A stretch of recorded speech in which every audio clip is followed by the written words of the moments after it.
Hi, welcome to this sum up of contiguous dominants and contiguous 2/5s. Contiguous means adjacent or next to, and you'll see why in a minute. It creates a non-functional parallel relationship from dominant chord to dominant chord. It's based on upward motion of dominant chords as opposed to the normal downward motion down a fifth or down a half step. And there's three types of root motion only that come under the category of contiguous. The first one is up a half step, this sound.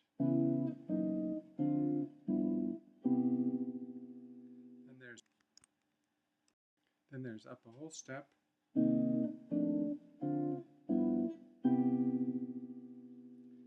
There's up a minor third.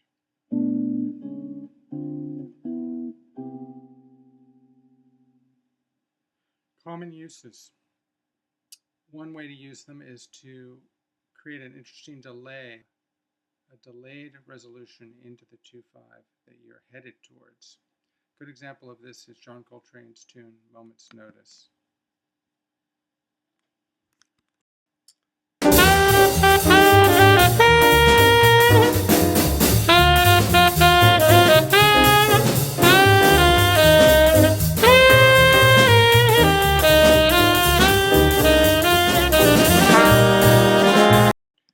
As you can see, there's a 2/5 that's a half step below the 2/5 of the key. And he does the same thing here. Another common use of contiguous dominants and 2/5s is to create a transitional modulation, something along the lines of this. If you're in this key and you do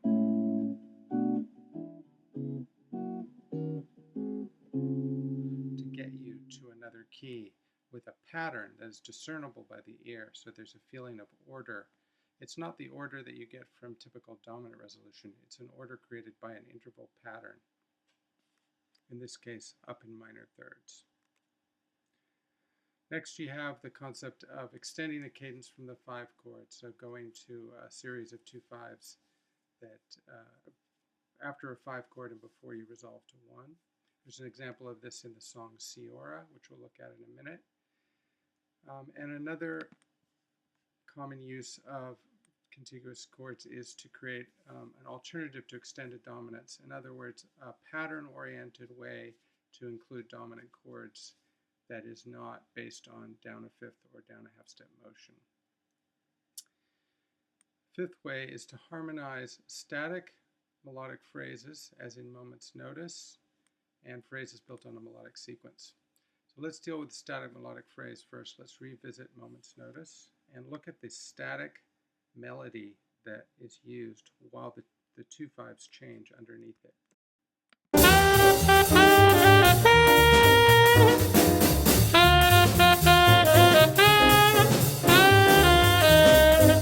Static melody being harmonized by contiguous 2/5s.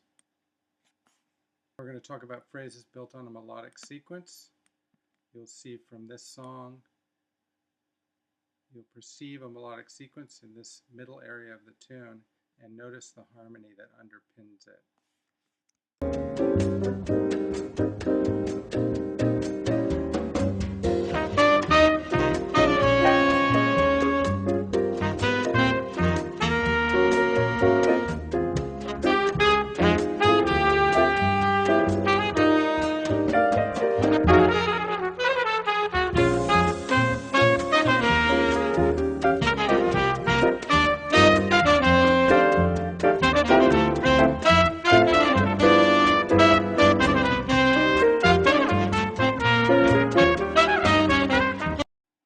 So this section here with the sequential pattern, and then the same idea, up a whole step. Notice the whole chord scale structure is moved upwards. This is 3 minor 7 in the key of A flat. Normally it would have a Phrygian scale. If it was staying entirely diatonic, a Phrygian will give you a flat 2, a D flat, but he goes out of his way to use a D natural, major ninth, to keep the sequence completely consistent, and thus creating this upward in whole step contiguous pattern. And then the pattern is brought up yet another whole step. Again, the intervals are replicated. Fifth, flat 7, 9 on this chord here. So this is a sequence of ascending contiguous 2/5s in whole steps. There is a coincident functional element to this. This can be also 2, 5 in the key, 3, 5, 7 of 2 in the key, and this could be thought of as a related 2 of 5, 7 of 3 in the key. But the controlling, the overarching controlling sound, because of this exactly reproduced sequence, is of rising contiguous 2/5s. A function in the key is sort of secondary to that or coincident with that. Chord scales for contiguous 2/5s are typically Dorian and Mixolydian, although there are times when lignating flat 7 is an option. The next part of the video deals with a homework assignment in which you can put some of these ideas into practice.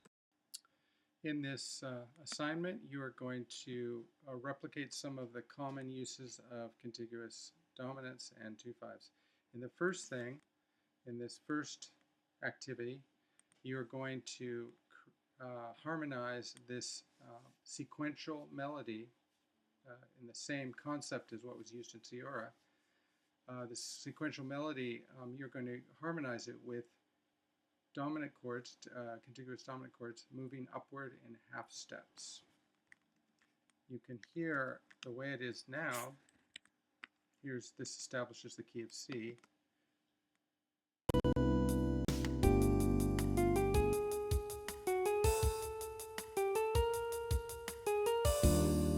The result is going to be a transitional modulation to get you from C major to E flat major. You can tell by this arrow that that's going to be a dominant chord going down a fifth, the very last chord. So what you have to do is figure out what these chords are. As I said, they're ascending in half steps, so it shouldn't be that hard to figure out. Then you're going to put the harmonic information here with a four-way close voice leading. And there's one other, and then you're going to put in the roots in the bass, just half notes. But there is one extra element, which is that you are going to do tension substitution. You are going to use 9 for 1 tension substitution. And what that simply means is that you're going to do an initial voicing without any tensions, as this one was originally. I'll show you. If this had no tensions, it would be a G, a B, a D, and an F. And what you're going to do is take the root. This is what 9 for 1 means. You're going to take the root and you're going to replace it with a ninth, because you don't really need the root. The root is already being played by the bass. So you take your root and you simply turn it into a ninth by moving it up a whole step to what corresponds to the second degree of a chord scale. Here's our ninth. A few finale tips. Double escape gets you to the selection tool. Notes are chosen with simple entry palette. If you want to move up through a chord, you can do so by doing Command arrow, up and down, and that's what I did to get that note. If you want to isolate a chordal sound, as long as the playback window is off, here's the playback window. If that is off, you can put the cursor under any chord and do Option and spacebar. Hear that chord of the moment. Hear things isolated like that. So you're going to finish that part of the assignment, and now the next part of the video describes what to do for the other two assignments. So I'm moving on to exercise 1A now. In 1A, you're going to take the same idea that you did here, but you're going to add all the related 2 chords to the rising contiguous dominants that you came up with for this. You're now going to add all their related 2 chords. As I've done here to get you started, I added D minor 9, D minor 7 as the related 2 chord of G7. This means that all the chords will now be quarter notes in duration. This is what it sounds like.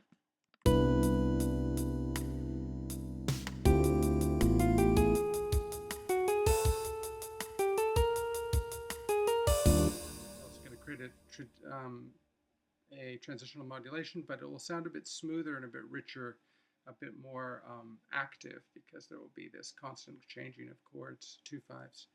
Now here we're going to use tension substitution again. We're going to use 9 for 1 on our minor 7s, but we're also going to use 9 for 1 on our dominants. We're also going to use 13 for 5. That means instead of a 5th in the chord, we're going to put a 13th. So just a quick explanation of that is that if I was to put this 13th, if I was to put this dominant chord back to where it was originally, I would not have a 9th in it, and I would not have a 13th in it. It would just be a straight ahead voicing. And now I'm going to take the root, turn it into a 9th, go up to the 5th, turn it into a 13th.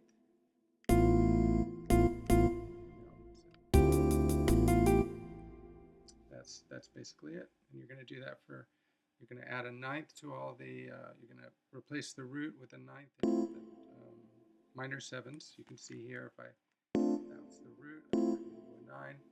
And remember, these are all major 9ths and major 13ths, so you have to deal with accidentals to make sure that all the right notes are there. It's a lot of chord spelling practice there. Okay, moving on to example 2. Here you're going to harmonize a static melody using 1 contiguous 2/5, moving up a half step. So here's our key of C major. Here's our static melody, and we're ending obviously with our 5, so that means there's going to be its related 2, and then you just have to come up with the contiguous 2/5 that goes up a half step into that final 2.